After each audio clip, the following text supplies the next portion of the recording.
A maternidade e o encontro com a própria sombra. O resgate do relacionamento entre mães e filhos. Por Laura Gutman, editora best-seller. Canal Le Conde. Caros ouvintes, caso gostem do que aqui é lido, por favor, adquiram um livro. Livro esse com tradução, aliás, de Luiz Carlos Cabral e Maria Laura Corulon. E caso gostem do meu trabalho, venham auxiliá-lo. Se é possível via Pix, apoia-se pelo Vaquinha. Também é possível comprar livros que chegam até mim pela lista da Amazon. Os links estão no descritivo. E também curtam, compartilhem, comentem, engajem. Criem engajamento no canal. Inscrevam-se, pois tudo isso faz com que o YouTube dissemine esse conteúdo para mais pessoas, ampliando assim também o meu trabalho.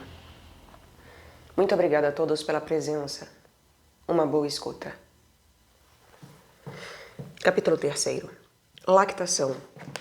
Amamentar, uma forma de amar, o encontro consigo mesma, o início da lactação, as rotinas que prejudicam a lactação, o bebê que não engorda, o caso Estela, há mulheres que não têm leite, os bebês que dormem muito, o caso Sofia, algumas reflexões sobre o desmame e Valéria quer desmamar sua filha.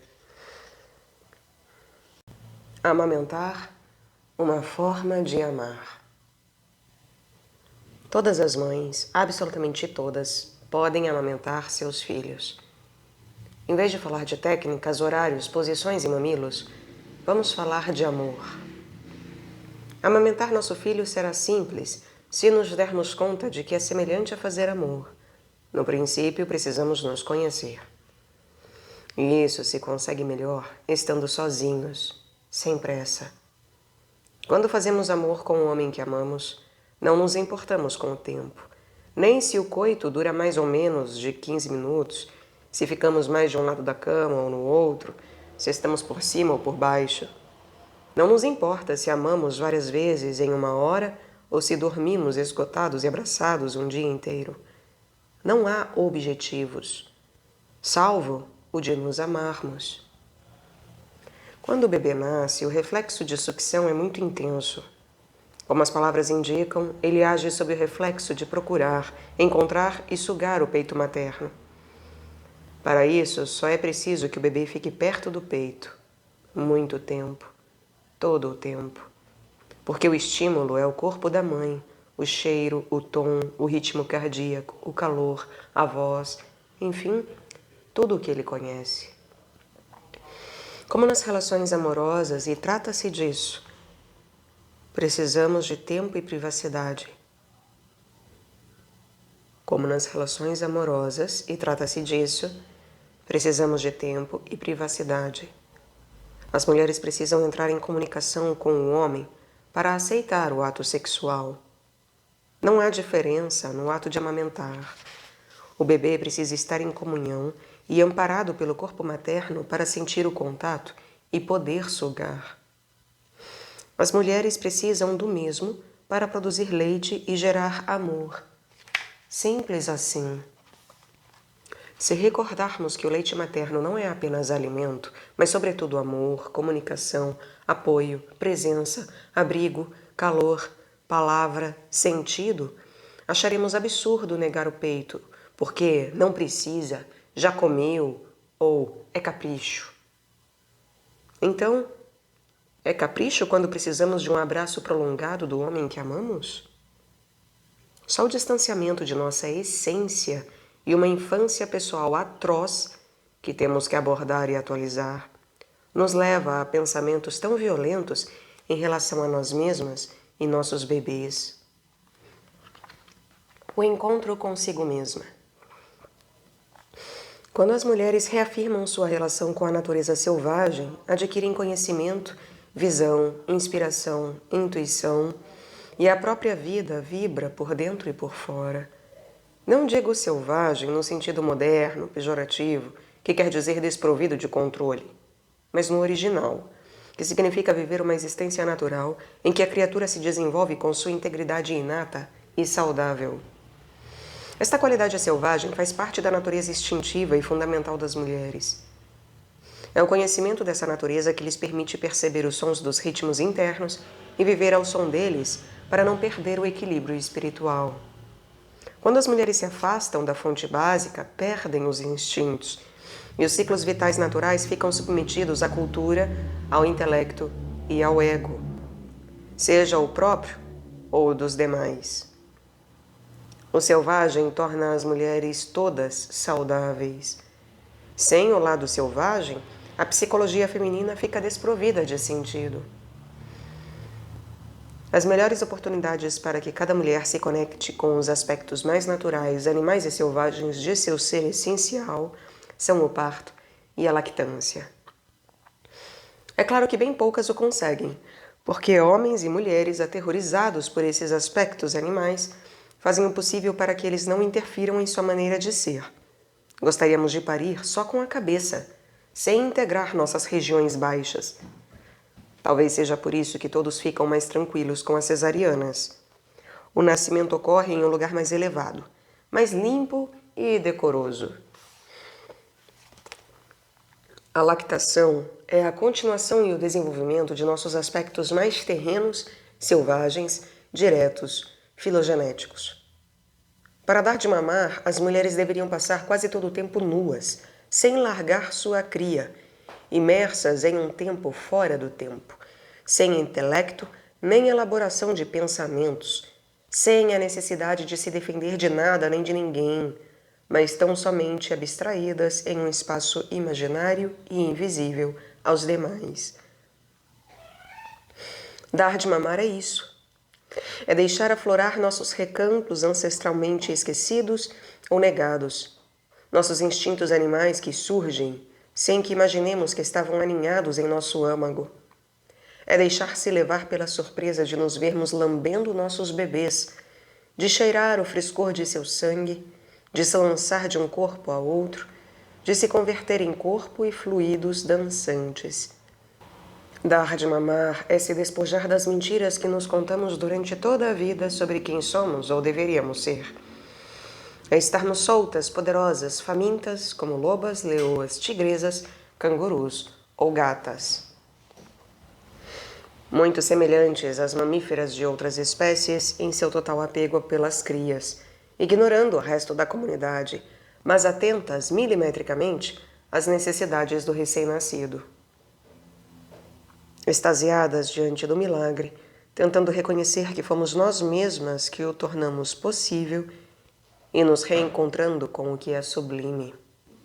É uma experiência mística, se nos permitirmos que assim seja. Isso é tudo de que se necessita para poder amamentar um filho. Nem métodos, nem horários, nem conselhos, nem relógios, nem cursos. Apenas apoio, proteção e confiança em ser você mesma mais do que nunca. Apenas permissão para ser o que queremos, fazer o que queremos e nos deixar levar pela loucura do selvagem. Isso é possível quando se compreende que esse profundo vínculo com a Mãe Terra faz parte da psicologia feminina, que a união com a natureza é intrínseca ao ser essencial da mulher e que quando esse aspecto não se manifesta na lactância, simplesmente não flui. As mulheres não são muito diferentes dos rios, dos vulcões ou dos bosques. Só é necessário preservá-los de ataques. As mulheres que desejam amamentar têm o desafio de não se distanciar de forma desmedida de seus instintos selvagens. Costumam raciocinar, ler livros de puericultura e assim, entre tantos conselhos supostamente profissionais, acabam perdendo o eixo. Há uma ideia que atravessa e desativa a animalidade da lactação. A insistência para que a mãe se afaste do corpo do bebê. Ao contrário do que se supõe, a mãe deveria carregar o bebê o tempo todo, inclusive e principalmente enquanto dorme. A separação física a que nos submetemos como díade entorpece a fluidez da lactância. Os bebês ocidentais passam muitas horas dormindo no Moisés, no carrinho ou em seus berços.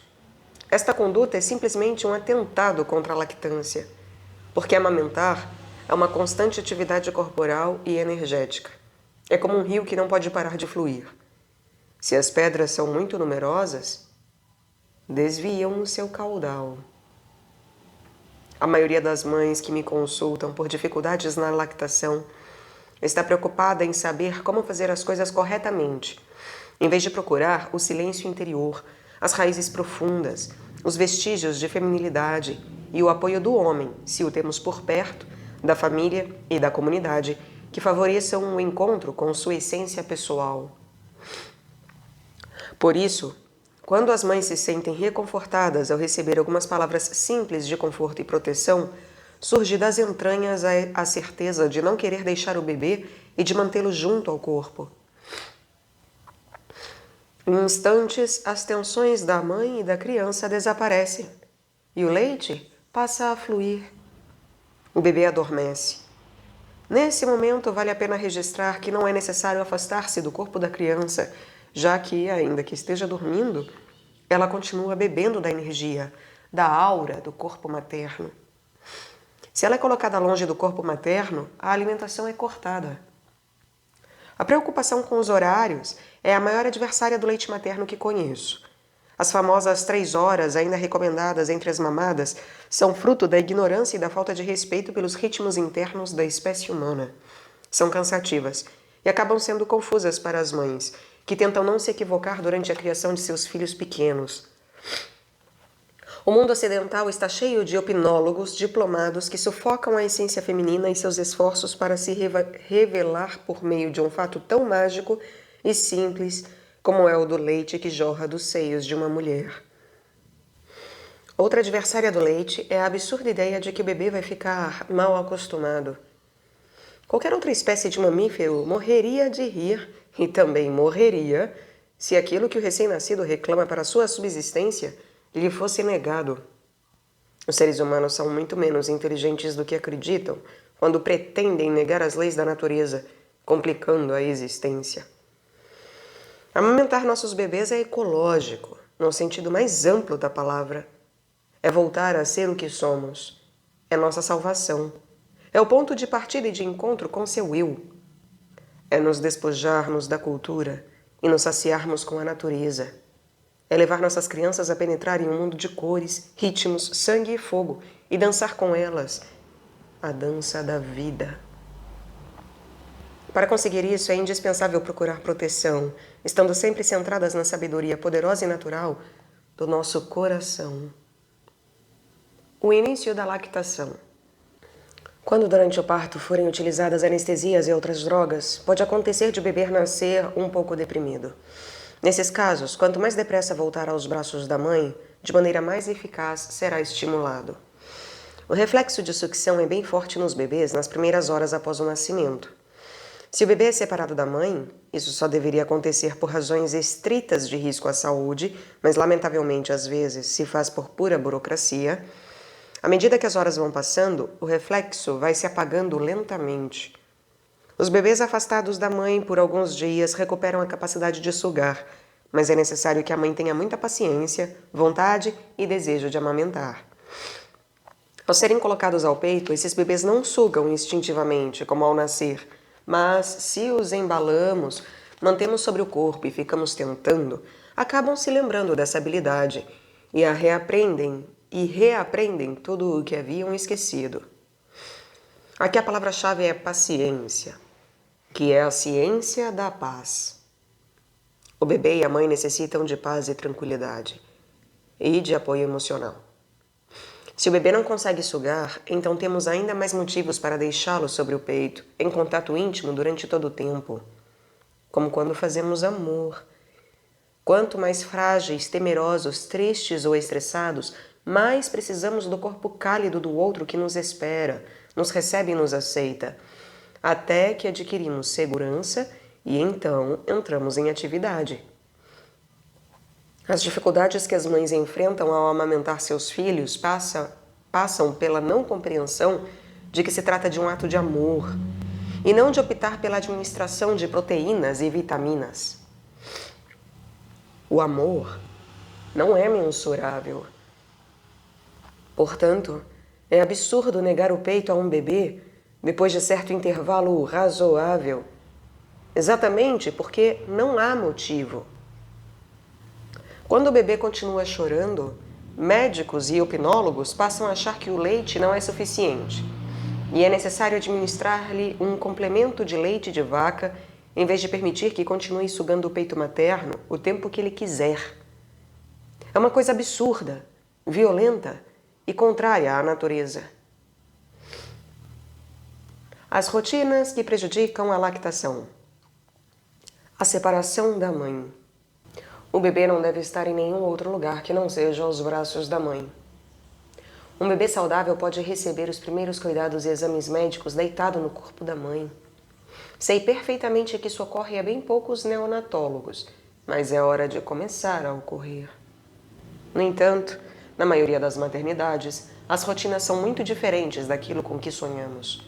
Poucos minutos depois de nascer os bebês, eles são retirados e levados à sala de neonatologia, onde os submetem a uma série de manipulações e exames que, em geral, poderiam ser evitados ou feitos mais tarde.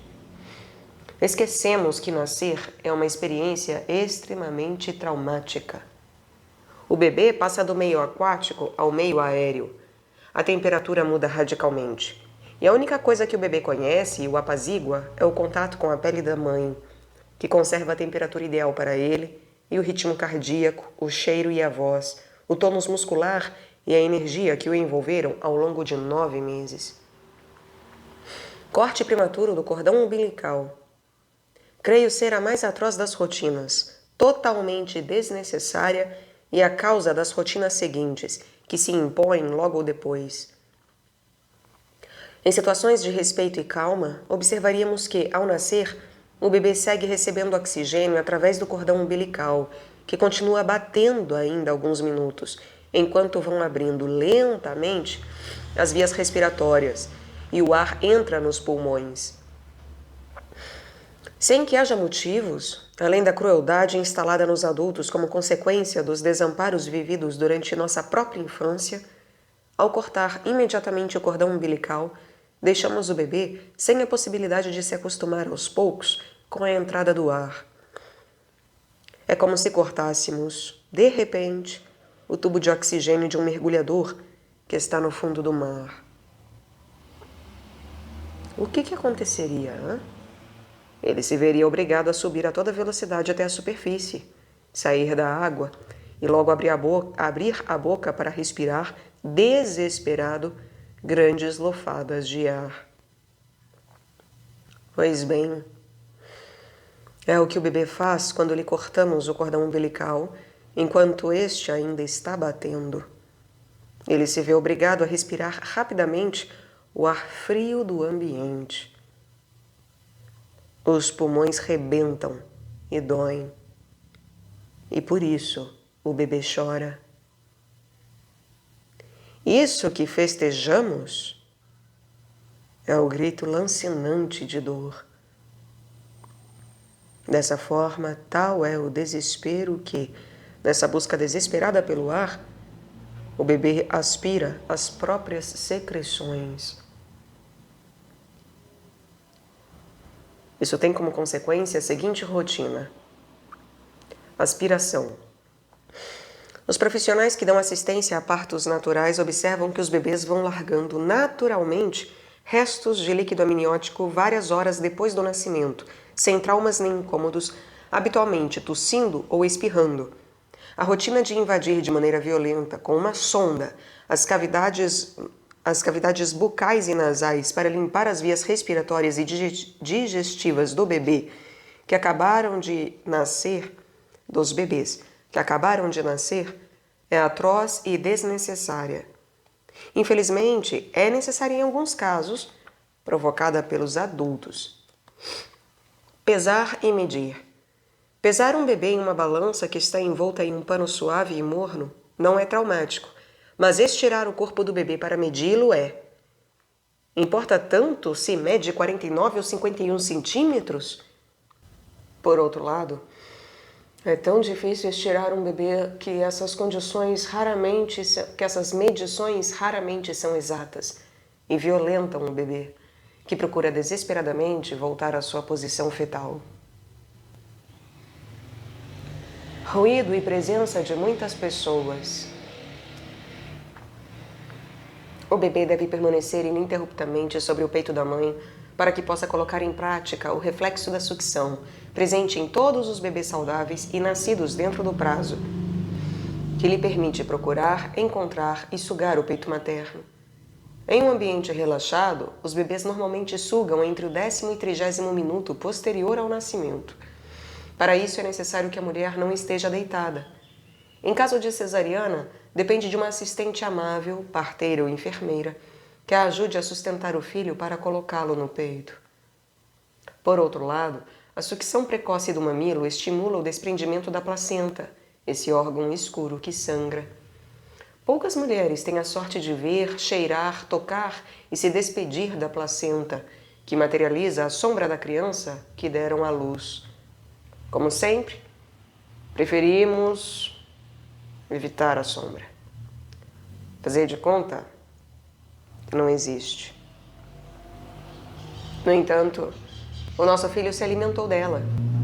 E depois do nascimento, fica faltando o ritual de despedida da placenta, que morre para que o nosso filho possa viver. Quantas mulheres viram pelo menos a própria placenta? Quantas mulheres levaram-na para casa, já que lhes pertence? O berçário. É uma invenção estranha da sociedade industrial. Nele, cada bebê está desesperadamente só, em um oceano escuro ao lado de outras almas que uivam de desconcerto e medo igual ao seu. 2 ou 3 enfermeiras os atendem sem qualquer capacidade de cuidar de vários bebês ao mesmo tempo, enquanto a mãe recebe visitas e flores em seu quarto. As mães mais conectadas costumam chamar as enfermeiras para que lhes tragam seus bebês, e algumas, temendo ser insistentes, só o conseguem depois de várias horas. Há bebês que chegam adormecidos, uma vez que lhes administram, sem o consentimento da mãe, glicose. Os bebês devem ficar com a mãe. É o único lugar aceitável para um recém-nascido. E as mães, capazes de se conectar com o seu ser interior, também precisam disso, a menos que tenham sido maltratadas demais e que queiram somente dormir e, na medida do possível, desaparecer desta vida. Por outro lado, é possível providenciar espaços para a recepção das visitas, com comidas e bebidas, mas fora do entorno da dia de mãe-bebê. A mãe pode e deve descansar com o bebê ao seu lado, na medida em que o quarto não esteja repleto de parentes, amigos e conhecidos, que interferem na aproximação inicial e não preservam o silêncio necessário ao início da lactação. O bebê que não engorda. Quando o bebê não engorda, é porque, em primeiro lugar, precisa de mais peito, mais tempo, maior frequência. É ridículo dar leite de vaca à criança quando é possível lhe dar leite de mãe. É ridículo dar leite de vaca à criança quando é possível lhe dar leite da mãe. Tentemos nos imaginar no corpinho do bebê. A fome surge de repente e invade todas as sensações em uma onda de desespero e angústia. A única coisa que o acalma é o peito da mãe, que apazigua a fome, a dor e a escuridão. Também angustiante é a sensação de quietude, pois o ventre materno era dominado por movimentos e sons. A quietude provoca desamparo. Os bebês ficam mais tranquilos nos braços de suas mães. Na maioria das culturas não ocidentais, as mães carregam seus filhos em tipóias, bolsas ou cangurus amarrados e pendurados nas costas, portando os bebês sem deixar de ter os braços livres. Carregar o bebê é parte da lactação. Estamos acostumados em insistir nas questões físicas, quantidade de leite, tempo de cada amamentação, peso do bebê, etc., em vez de sentir o corpo do outro e se deixar levar pelas sensações de prazer. Porque se trata de prazer. As mães que amamentam com prazer são aquelas que estão sempre carregando seus bebês e as que, além disso, estão em permanente comunicação com nossas percepções, sensações e angústias. As mães que são induzidas muito cedo a alimentar os bebês com mamadeira, você tem pouco leite, seu leite é aguado, dão início ao processo de separação do bebê. Como ficam menos tempo com eles no colo, têm mais disponibilidade para lavar pratos, falar ao telefone, cuidar dos filhos mais velhos e atender às inúmeras obrigações que fazem parte do cotidiano das donas de casa. Assim, vai sendo tecida a separação gradual do bebê, que terá repercussões mais adiante, na fase da construção dos vínculos íntimos. As mães que abandonam a lactação acreditam-se incapazes de amamentar e vivem na dependência de resultados materiais. O aumento do peso do bebê é apenas um entre muitos outros fatores que devem ser levados em conta antes de se tentar convencer uma mãe a abandonar a maravilhosa experiência de dar de mamar. Para amamentar, uma mãe necessita de introspecção, de estar em contato com o seu eu e de apoio emocional. Precisa sair do mundo material e entrar no mundo sutil, no mundo das sensações e da intuição. Amamentar é conhecimento mútuo e entrega. O bebê se alimenta de leite, mas acima de tudo se alimenta do contato corporal permanente com a sua mãe. Quando um bebê não engorda o suficiente, a primeira recomendação é carregá-lo no colo dia e noite, porque assim o bebê terá estímulo constante e, sem que se dê conta, a mãe o estará alimentando mais vezes, com mais frequência. Diante desta proposta, as mães costumam reclamar: mas então não vai me sobrar tempo para fazer nada. Trata-se exatamente disso. Se é que há uma decisão genuína de alimentar o bebê. O caso Estela. Estela veio me consultar sobre a sua menina de 2 meses que não adquiria peso. O pediatra me pediu que fosse observá-la em sua casa. Isso aconteceu há muitos anos, recém-chegado em Buenos Aires, do exílio, quando comecei a atender mães puérperas em domicílio. Estela amamentara sua primeira filha sem problemas durante 1 ano e achava estranho, pois era uma mãe experiente, estar com esse problema. Em um dia muito quente de dezembro, fui a seu pequeno apartamento, onde saltitava a menina mais velha, Laurita, de 5 anos. Estela sentia muita culpa por cuidar do bebê e deixar de lado essa outra filha que também queria a atenção. Perguntei se Laurita não tinha nenhuma atividade, um avô que a levasse para passear, uma colônia de férias. Não. Não haviam pensado nisso. Ela achava que a menina ficaria com ciúmes e que não seria recomendável expulsá-la de casa. Estela se deu conta de que, desde o nascimento do neném, ela não tivera um só instante de solidão com ele. E eu mesma testemunhei Estela preparando o almoço de Larita com a filhinha nos braços. Sugeri que ela pensasse em atividades que a filha pudesse fazer diariamente durante algumas horas fora de casa. Elas seriam muito mais divertidas e permitiriam que Estela tivesse a oportunidade de oferecer alguns momentos de exclusividade a seu bebezinho, pois embora produzisse um bom leite e a recém-nascida sugasse com força, o fato de não engordar era uma demonstração de que ambas precisavam de um pouco de intimidade, solidão e introspecção. Os bebês não crescerem não é só devido à quantidade de leite que ingerem, mas também, acima de tudo, em consequência do contato emocional com a mãe. Para isso, além do corpo físico que nutre, é necessário estar emocionalmente disponível. Estela resolveu rapidamente a situação, organizando passeios para Laurita, e o bebê recuperou seu peso com vertiginosa velocidade. De qualquer maneira, o peso do bebê é apenas um indício entre muitos outros. Também são indicadores importantes a presença, a personalidade, o olhar, o choro, o sono, a vigília, os movimentos, o tom, a conexão, etc. Todas essas manifestações nos dão conta da saúde e do desenvolvimento esperado do bebê. Há mulheres que não têm leite? Depois de parir, todas as mamíferas dispõem de leite para alimentar a cria. O que pode impedir a produção de leite é a falta de apoio e de informação adequada. Quando se diz a uma mãe, seu leite não presta, está aguado, ela imediatamente deixa de produzi-lo. Se não descansa ou sofre de uma situação pontual de estresse, se sofreu situações de violência durante o parto e não tem capacidade emocional ou apoio para superar essa fase, é óbvio que tudo isso age contra o início da lactação.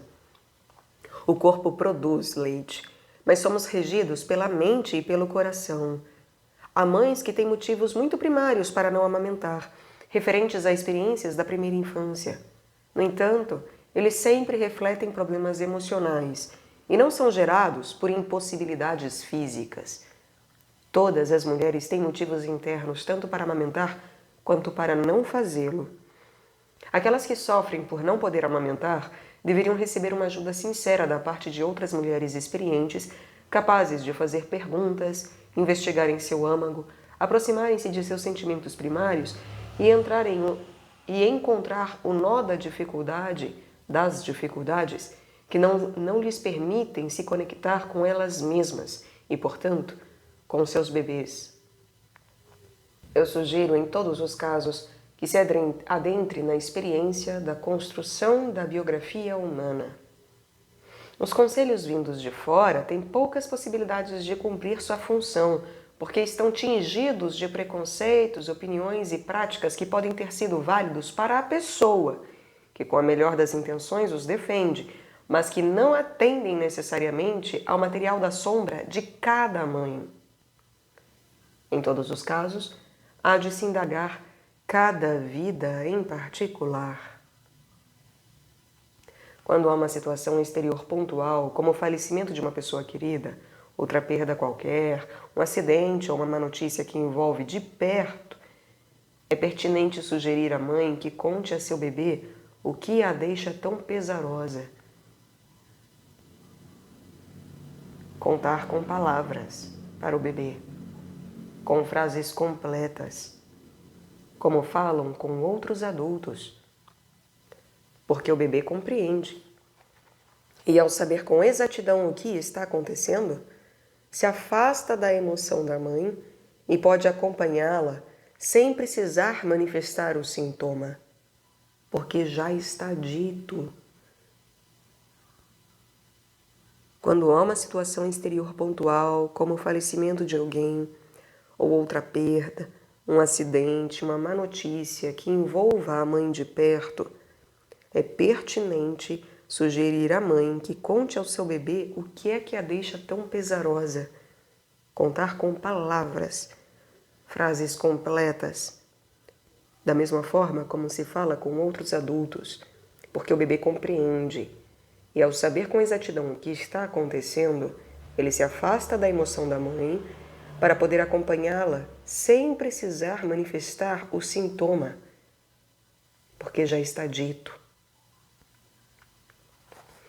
O bebê pode continuar preso ao peito, alimentando-se corretamente, mesmo que a mãe esteja passando por um momento de estresse, porque os dois sabem do que se trata. Os bebês costumam ser muito solidários com suas mães.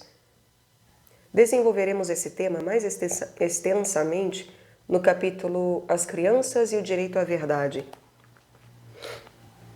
Quando um bebê reclama a cada hora, é porque o leite não é suficiente?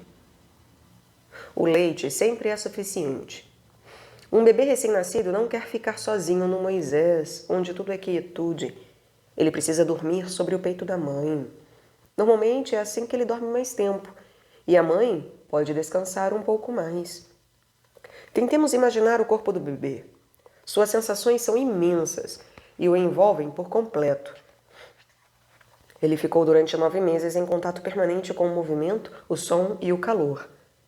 Pode precisar mamar várias vezes à noite, não necessariamente a cada 3 horas. Quero destacar que essas famosas 3 horas de espera entre cada mamada surgiram com o início da alimentação com leite de vaca, porque sendo tão indigesta, devia-se esperar a recuperação do bebê. Mas essa recomendação é totalmente obsoleta e ilógica, tratando-se de leite humano. Quando o bebê mama com mais frequência, isso não acontece necessariamente pelo fato de o leite não ser suficiente. Pelo contrário, é porque é um bebê ativo, conectado e feliz. No caso de a mãe não estar disponível e o bebê ficar sob cuidados de um terceiro, sempre é melhor que essa pessoa também o mantenha nos braços, porque assim ele poderá viver aquele período em que espera a mãe, acompanhado pelo movimento, o ritmo cardíaco e a energia da outra figura materna. O leite flui quando a presença constante do bebê gera na mãe a energia vital, a magia indescritível que só o contato e a proximidade amorosas podem produzir. Por outro lado, os horários, os preconceitos, a separação do corpo do bebê e a preocupação em não deixá-lo mal acostumado conseguem cortar o leite. A lactação precisa se despojar do mundo material, daquilo que é mensurável. O leite só consegue jorrar em abundância quando se entra na lógica dos mundos sutis. Os bebês que dormem muito. Os pediatras costumam recomendar que se acorde o bebê a cada 3 horas. O que acontece nestes casos é que, se o bebê estiver dormindo profundamente, mal sugará o peito e voltará a dormir. Então, os pediatras recomendam a mamadeira, uma vez que o bebê, mesmo adormecido, ingere seu conteúdo com uma atividade passiva. No entanto, se observamos com mais amplitude, é provável que esteja acontecendo algo com o bebê-mãe, pelo qual ele prefira não acordar. Temos que descobrir o que é. Para isso, insisto, será necessário empreender uma indagação pessoal completa e verdadeira, e ao mesmo tempo estimular o bebê para que tenha desejo de viver. Na medida em que ele esteja em contato com o nosso corpo em permanente movimento, vai despertar mais e, portanto, vai reclamar mais alimento. Um bebê que dorme em excesso não é boníssimo. Pode ser um bebê deprimido. Pode também estar manifestando uma depressão da mãe que ninguém percebeu, pois uma puérpera deprimida pode ser capaz de amamentar e de alimentar e higienizar de forma correta o bebê. Mas entrar em contato emocional é outra coisa bem diferente. Françoise Dolto, pediatra e psicanalista francesa, já falecida, dizia que a primeira necessidade do bebê é a comunicação e, em segunda instância, o alimento. E creio fervorosamente em suas palavras. A primeira necessidade do bebê é a comunicação. Depois, o alimento.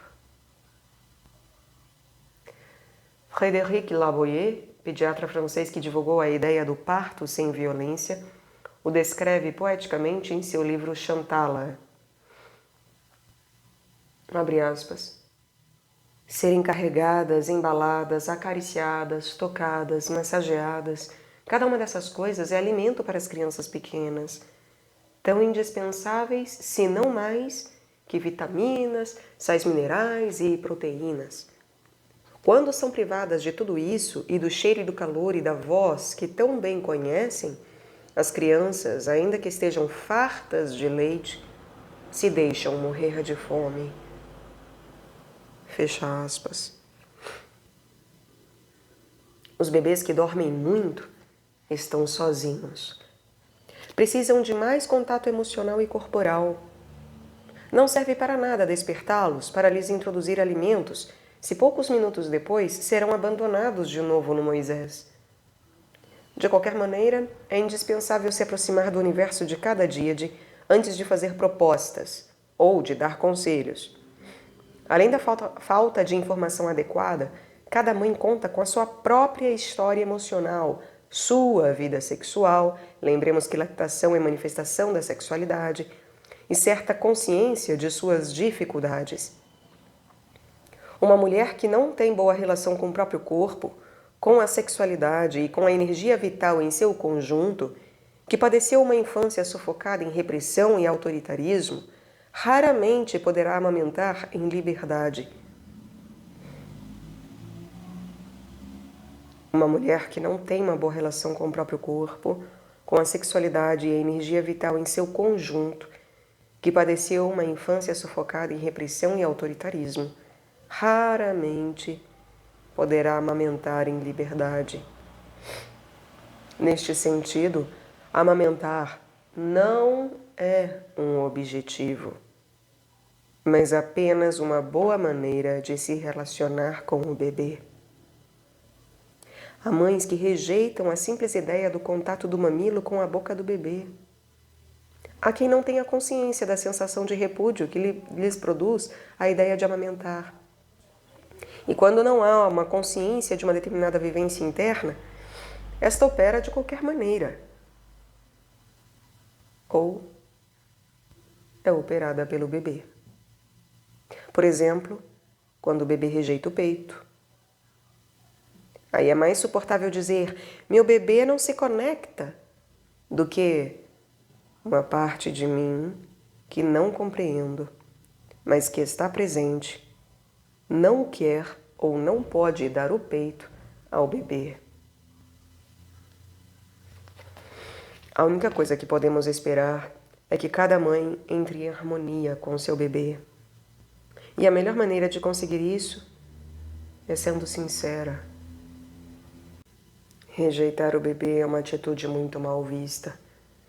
No entanto, os sentimentos costumam ser ambivalentes e, sem dúvida, há razões suficientes para sentir tal ou qual coisa. Negar um sentimento, mesmo que ele seja negativo segundo a nossa avaliação, é fazê-lo aparecer automaticamente no corpo do bebê, como manifestação da sombra. O caso Sofia. Sofia chegou ao grupo de criança com Joaquim, de 20 dias, uma moça encantadora, jovem e sensual. Tiveram um parto excelente. Chegou pedindo ajuda porque só conseguia dar um dos peitos. O outro não produzia leite, embora tentasse colocar o bebê para sugá-lo. Foi a várias instituições de ajuda a lactantes e recebeu excelentes orientações técnicas, como colocar sempre o filho primeiro no peito que não produzia, mas nenhuma técnica surtiu um resultado. Então, pensei em investigar o que seus seios queriam dizer por meio da disfunção. Perguntei-lhe sobre sua vida, sua profissão, seu marido, sua família. Soube então que Sofia tinha um vínculo muito conflituoso com a mãe, e essas dificuldades se haviam acentuado a partir do nascimento de Joaquim. Sofia fora criada praticamente por sua avó materna, porque a sua mãe trabalhava. Quando Joaquim nasceu, a mãe de Sofia achou que era sua vez de criar o primeiro neto e que Sofia devia, portanto, entregá-lo a ela para poder continuar trabalhando. Essa senhora, transformada em avó, seguia um pensamento lógico coerente com sua estrutura. Mas Sofia não havia planejado as coisas dessa maneira. Pelo contrário, ela queria criar seu bebê e, diante de seu desejo e do desejo de sua mãe, entrou em contradição. Um peito representava o seu desejo e o outro, o desejo de sua mãe. Era óbvio que os dois desejos conviviam em seu interior. Perguntando e unindo dados, fui fiando o tecido dessa história. Há uma série de detalhes que eu não vou mencionar aqui, que lhe causava muito sofrimento e a inundava de sentimentos ambivalentes.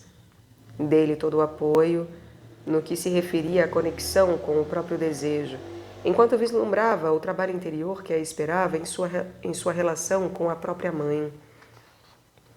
Ao voltar ao grupo, uma semana depois, os dois peitos estavam produzindo harmonicamente.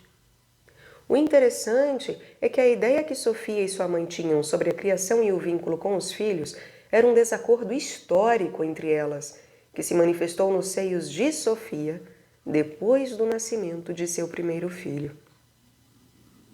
Entender do que se trata nos permite encontrar o sentido lógico daquilo que se manifesta no corpo, para depois tentar um caminho que leve a uma solução. Em todos os casos, insisto que tenhamos um olhar amplo, que vá além da manifestação do meramente físico ou evidente. As mulheres, quando amamentam, não são apenas dois seios imensos. São pessoas com as quais as coisas acontecem. São pessoas com as quais acontecem coisas. E Sofia, por via dessa situação singular, teve a possibilidade de compreender e empreender um percurso diferente de reconstrução do vínculo com a sua própria mãe. Todos nós, todas as pessoas, homens e mulheres, têm nós centrais em sua vida, histórias não resolvidas, abandonos afetivos, enganos, necessidades especiais, lugares estabelecidos na família e desamores. Quando a mulher rompe a estrutura emocional por meio do parto e da lactância, quando rompem suas estruturas emocionais, a possibilidade de desatar os feixes de situações passadas e confusas se abre. Em geral, a sombra surge com maior nitidez durante o primeiro ano do bebê, quando a dia de mãe-bebê ainda está em funcionamento. As dificuldades são possibilidades de crescimento. No caso de Sofia, o objetivo não era que desse de mamar com os dois seios. Ela poderia ter amamentado com um só. O importante era compreender e resolver aspectos dolorosos no vínculo dela com a sua própria mãe. E, de fato, trabalhamos depois esses traumas e outros que surgiram durante a sua participação nos grupos de crianças. Algumas reflexões sobre o desmame. As mulheres precisam ser iniciadas em rituais que lhes permitam compreender os sinais dos mundos interiores, que nem sempre são lugares fáceis. O que é aprendido recomenda, sobretudo, que sejam amáveis, e isto as induz a revelar suas intuições. Esta desconexão com as profundidades da alma gera submissão, e a submissão emocional leva a perigos reais, como a falta de cuidado em relação a si mesma e a seus filhos. Imaginemos uma mãe loba ensinando suas filhas a serem amáveis na presença de um predador. Os lobinhos correm o risco de morrer se cometerem o pecado da ingenuidade. Quando temos pouca experiência, como pode acontecer no início da maternidade, a atitude feminina costuma ser de ingenuidade, o que quer dizer que a compreensão emocional do oculto é muito fraca. Para evitar esta tendência, deve-se recorrer aos ensinamentos primitivos dos pais. Eles é que devem autorizar e reconhecer as capacidades intuitivas de seus filhos e que devem incentivá-los a desenvolvê-las em benefício da espécie. De fato, mulheres muito imaturas que não foram mimadas ou que não se beneficiaram do olhar atento e profundo de seus progenitores costumam ser ingênuas a ponto de acreditar em qualquer coisa e em qualquer um que se apresente diante delas com autoridade. Dizendo de outra maneira, ou contamos com um aprendizado primário adquirido por meio dos cuidados, ou fatos, sensações e percepções críveis, ou então não foi dado o devido valor a essas qualidades e, portanto, carecemos de apoio e ficamos disponíveis para os predadores. Em relação ao desmame, são tantas as mulheres distanciadas de sua essência que fica fácil impor comportamentos que atentem contra a lactação, defendendo o desmame precoce. Às vezes, de maneira subreptícia. A mais comum ocorre nas visitas pediátricas dos 3, 4 ou 5 meses, quando o médico entrega uma receita prescrevendo os alimentos que o bebê deve começar a ingerir. A primeira sensação das mães é de angústia, mas acostumadas a deixar de lado suas intuições naturais, aceitam a interferência. Obedientes e submissas, elas tentam desesperadamente enfiar uma colherinha de algo na boca do bebê e se sentem satisfeitas quando o conseguem. Assim, vão se somando preocupações não imaginadas antes pelas mães que estavam começando a se acomodar ao ritmo prazeroso da amamentação. Será preciso adicionar à agenda uma hora específica para preparar o purê, depois lavar as panelas e limpar a sujeira gerada pela intenção de fazer a criança engolir algum tipo de alimento sólido. O bebê não pediu, e a mãe nunca precisou daquilo, e o purê de cenoura acaba sendo menos nutritivo do que o leite materno. Aos poucos, as rações diárias vão aumentando, até que, na melhor das hipóteses, o bebê aceita o alimento e vai perdendo o interesse e a força necessária para sugar.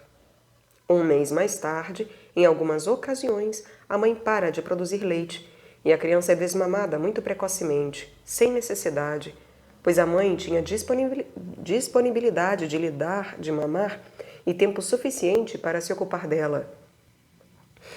O que parece espantoso é a facilidade com que as mães acreditam no pediatra que lhes entrega uma receita com um cardápio diário.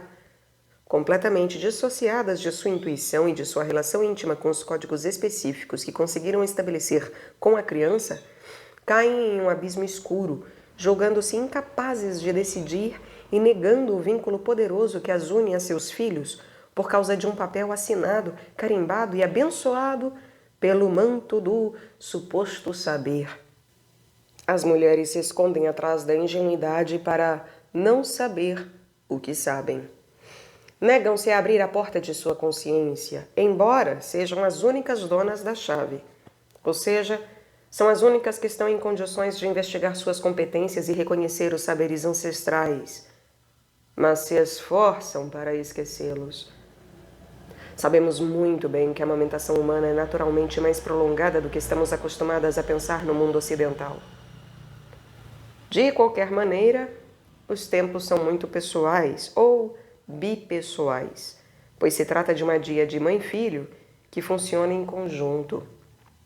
Em vez de perguntar a outros supostos especialistas no assunto qual o momento ideal para o desmame, cada mãe conectada com a sua essência feminina poderia se questionar: como eu me sinto dando de mamar? Como o meu bebê está amamentado? Sentimos-nos bem com isso? Temos algum empecilho para continuar? Ele cresce bem? É feliz? Alguém está sendo prejudicado? E se nos sentimos incomodados, não será por causa de problemas que outras pessoas precisam resolver? E assim por diante. Se as mulheres se permitissem ser autênticas, prestando atenção na evolução natural da criança, veriam que alguns bebês começam a demonstrar interesse pelo alimento depois de 6 meses, quando conseguem se sentar. Outros bebês não demonstram interesse antes de 9 meses, e outros, inclusive, só quando completam 1 ano, porque simplesmente não os atrai. Estão ainda muito absortos na relação idílica com o seio. É preciso avaliar, então, se o bebê tem interesse, por exemplo, quando fica com água na boca ao ver os pais ou irmãos comendo, ou quando peleja para ganhar um pedaço de pão. Às vezes, acontece que estão muito interessados no pedaço de pão, mas não têm interesse pelo purê, o que significa que querem experimentar sensações com a boca, mas não necessariamente se alimentar. E é interessante e importante compreender a diferença, porque então determinaremos se aquela criança em particular está madura para a introdução de alimentos sólidos em sua dieta e se a sua mãe também o deseja. O desmame deveria ser espontâneo e cada dia de mãe e bebê teria de administrá-lo de acordo com seus tempos, absolutamente pessoais. Por outro lado, há bebês que ingerem comida e, além disso, continuam mamando durante muito tempo. Na realidade, cada dia tem a própria história, sempre original. Eu creio que não é preciso desmamá-lo porque nasceram os 2 primeiros dentes, ou completou 6 meses, ou já está crescidinho. Cada mãe, quando lhe é permitido, consegue reconhecer suas necessidades e as de seu filho. E qual é a situação que os torna mais harmônicos e felizes? Ninguém de fora da relação tem o direito de dar sugestões genéricas sobre como e quando se deve desmamar um bebê, se ainda não foi formulado um pedido de ajuda concreto nesse sentido. Muitas mães me perguntam, angustiadas, qual é a maneira de agir quando devem negar o peito ao bebê que chora desconsoladamente. Quando lhes peço que levem as mãos ao coração e me contem o que desejam, invariavelmente a resposta é que elas não têm problema nenhum em continuar amamentando. Deveríamos refletir sobre o que estamos permitindo que ocorra em nossa sociedade. Por que qualquer um pode palpitar sobre uma coisa tão íntima como é o início e o fim da lactação? E por que mulheres admitem expor sua maior fragilidade e levar em conta qualquer lobo que se disfarça de vovozinha para comê-las? Por que insistimos em nos aferrar à menina que vive dentro de nós e não permitimos o desenvolvimento da nossa consciência? E qual é o risco de conhecer as nossas incertezas íntimas e lhes dar credibilidade? A administração autônoma da amamentação no que se refere à modalidade e duração, ao prazer e ao contato que provoca com o mundo interno, permite que a essência feminina aflore, sem rodeios. É necessário também fortalecer a troca de informações entre as mulheres para constatar assim a abundância de amor, entrega e perfeição presente em cada gota de leite. Valéria quer desmamar sua filha. Valéria agendou uma consulta para dizer que queria desmamar Juliana, a sua filhinha de 1 ano e 6 meses, que parecia estar cada dia mais aferrada a seu peito. A mãe precisava tomar um remédio que requeria o desmame. Como de hábito, comecei indagando alguns detalhes de sua biografia humana. Infância, discurso materno, recordações, cultura familiar, adolescência, etc. Soube então que Valéria fora abusada por seu pai durante a infância, que sua mãe não percebia o que acontecia, pois trabalhava o dia inteiro, e o pai caíra em profunda depressão, e que, mal passada a adolescência, tornara-se responsável pela manutenção financeira do lar. Obviamente, ela se considerava a única responsável a respeito de si mesma e de seus pais. Aos 28 anos, se casou com um homem pelo qual se apaixonou loucamente, e ambos quiseram conceber imediatamente uma criança. A gravidez veio logo. Valéria, uma contadora eficaz, muito trabalhadora e habituada a cuidar de tudo, chegou ao parto se dando conta de que Inácio, seu companheiro, não seria capaz de sustentá-la em qualquer nível. Não tinha trabalho nem casa e não cuidava da filha que tivera em um casamento anterior. Nasceu Juliana. A experiência do parto foi relativamente boa. Valéria resolveu viver sozinha com seu neném, uma vez que Inácio era uma carga a mais para ela. No entanto, para que Juliana desenvolvesse uma relação afetiva com o pai, Inácio aparecia para jantar e dormir em sua casa 2 vezes por semana. Valéria o amava, mas tinha de cuidar de tudo, pois Inácio não tinha dinheiro nem para comprar fraldas descartáveis. Comentei com Valéria que me impressionava a solidão e a onipotência com que administrava a sua vida. Comentei com Valéria que me impressionava a solidão e a onipotência com que administrava a sua vida. Para criar uma criança, nós precisamos de alguém que cuide da nossa retaguarda, de alguém que nos sustente emocionalmente, pois o peso da criação de um filho pequeno requer toda a nossa energia e força espiritual. Ela precisava de alguém, Inácio, ou quem quer que fosse, que se colocasse como mais uma figura maternal e permitisse que ela repousasse. Mas, na verdade, era Juliana quem estava cuidando de sua mãe, sugando sem descanso o peito materno, como se lhe dissesse: estou aqui, não vou abandoná-la. Juliana é a filha. Com isso, Valéria, a mãe, irrompeu em lágrimas e me contou que sempre que Inácio aparecia em sua casa, Juliana, a filha, ficava aflita, pedindo o peito, e nada parecia saciá-la.